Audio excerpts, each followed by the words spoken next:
Okay, we're having problems with this latch. I got the casing off, so on the inside, got my fat butt in here. It's running up with the latch. See it? It pulls it tight. So the motor's working. It's going back and forth. It's just not grabbing. So, and on the, and of course, obviously I can just push it open again. So, I mean, we know the motor's working. We know that it's telling it to lock. It's just a matter of it not getting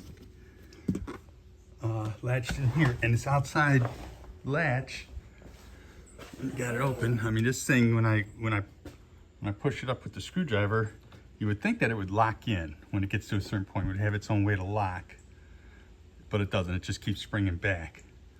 So I'm wondering if there's a locking mechanism in here that is failing. So who knows better than you body guys? Come on, boys. Help out.